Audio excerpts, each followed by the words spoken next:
Hi friends, எல்லோருக்கும் வணக்கம். எல்லோரும் எப்படி இருக்கீங்க? நல்லா இருக்கீங்களா? இன்றைக்கி அந்த கதையோட அடுத்த பகுதி தான் பார்க்க போகிறோம். அதுக்கு முன்னாடி நீங்கள் செய்ய வேண்டிய விஷயம் என்ன அப்படின்னு கேட்டிங்கன்னா, மறக்காம நம்ம சேனலை சப்ஸ்கிரைப் பண்ணிக்கோங்க. கீழே இருக்க பெல் பட்டனையும் கிளிக் பண்ணுங்கள். அப்போ தான் நான் போடுற வீடியோஸ் எல்லாமே உடனுக்குடனே உங்களுக்கு நோட்டிஃபிகேஷன்ஸில் வரும். ஸோ மறக்காமல் சேனலை சப்ஸ்கிரைப் பண்ணிவிட்டு வீடியோ பாருங்கள் ஃப்ரெண்ட்ஸ். வாங்க நம்ம கதைக்குள்ளே போகலாம்.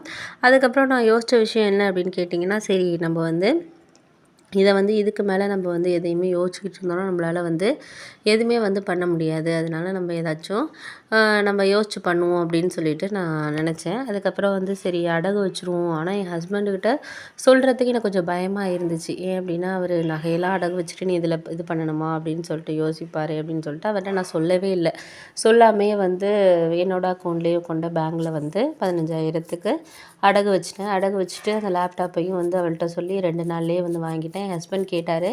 அப்போ நான் கேட்டதுக்கு எங்கள் அம்மா சீட்டு பணம் எடுத்து கொடுத்தாங்கங்க, அதில் தாங்க வாங்கினேன் அப்படின்னு சொல்லிட்டு பொய் சொல்லிட்டேன். இருந்தாலும் நான் இந்த பொய் சொல்கிறதுக்கு காரணம் என்னென்னா, அவர் பேசுவார், இருந்தது ஒரு நகை தான், அதையும் நீ அடகு வச்சிட்டியே அப்படின்னு சொல்லிட்டு ஏதாச்சும் ஒரு விசேஷத்துக்கு கவரிங்காக போட்டு போவேன் அப்படின்னு சொல்லுவாருன்ட்டு நான் யோசிச்சுட்டு இருந்தேன். அதுக்கப்புறம் நான் இன்னொரு விஷயம் என்னென்னா, அது பார்த்துக்கலாம் நம்மளுக்கு இனிமேல் இப்போ எந்த ஃபங்க்ஷனும் இல்லை, நம்ம ஃபங்க்ஷனுக்கு போகிறதெல்லாம் யோசிச்சுட்டு இருந்தோம்னா நம்ம வாழ்க்கையில் முன்னேறங்கிறது நம்மளால் முடியாத விஷயம் அப்படின்னு சொல்லிட்டு நான் அதுக்கப்புறம் முடிவு பண்ணிவிட்டு சரி அடகு வச்சுட்டு லேப்டாப்பும் வாங்கிட்டு இருந்தேன். அதுக்கப்புறம் மறுநாள்லேருந்து அவள் எனக்கு அதில் ஜாயின் பண்ணிவிட்டா.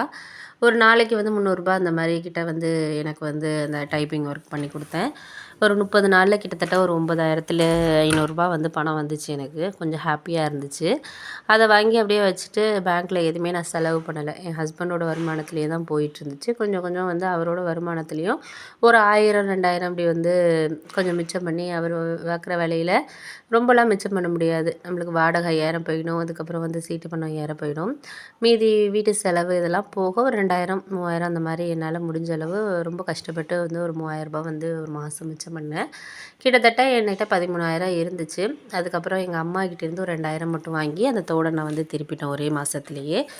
அப்புறம் தான் என் ஹஸ்பண்ட்ட சொன்னேன், இது மாதிரி அடகு வச்சுட்டு தாங்க இந்த லேப்டாப்பை வாங்கினேன் அப்படின்னோன்னே, அவர் ஏன் நீ என்கிட்டயே சொல்லிட்டு இது பண்ணியிருந்திருக்கலாமே அப்படின்ல, நீங்கள் பேசுவீங்க அதனால தான் அப்படின்னோன்னே, சரி பரவாயில்ல எல்லாம் ஒரு நன்மைக்கு தான், முடிஞ்ச அளவுக்கு உன்னால் முயற்சி பண்ணி ஏதோ பாரு அப்படின்னு சொன்னார். அதுக்கப்புறம் ஒர்க் பண்ண ஆரம்பித்து இப்படியே ஒரு 6 7 மாதம் போணுச்சு. போனதுக்கப்புறம் எனக்கு மந்த்லி நான் 10,000 இதுக்கப்புறம் 11,000 இப்படி வாங்க ஆரம்பித்தேன். கொஞ்சம் ஹாப்பியாக இருந்துச்சு. ஹஸ்பண்டோட சேலரியை மிச்சம் பண்ணுறது மட்டும் இல்லாமல் ஒரு வருஷத்தில் நாங்கள் கொஞ்சம் லீஸுக்கும் வீடு எடுத்தோம். ஏன்னா வாடகை கொடுக்குறனால தான் பணம் எதுவுமே மிச்சம் பண்ண முடியாதுங்கிறனால 2,00,000 கொஞ்சம் ரூ. 1,00,000 கடன் வாங்கிட்டு ரூ. 1,00,000 என்னோடய சேலரியில் அந்த மிச்சம் பண்ணி வச்சுருந்தது போட்டு நான் லீஸுக்கு வீடு எடுத்துகிட்டு அந்த 5,000 வாடகை கொடுக்குற காசை கொஞ்சம் கொஞ்சமாக சேர்த்து 2 மாதத்துக்கு ஒரு தடவை அந்த ரூ. 1,00,000 பணம் வாங்கினவங்களுக்கு சேர்த்து சேர்த்து என் சேலரியோட ஒரு 20,000 அப்படி கொடுக்க ஆரம்பித்தேன். கிட்டத்தட்ட ஒரு 50,000 கொடுத்தாச்சு. இப்போ என்னோடய வாழ்க்கை கொஞ்சம் சந்தோஷமாக போயிட்டுருக்கு. அதுதான் உங்கள்கிட்ட ஷேர்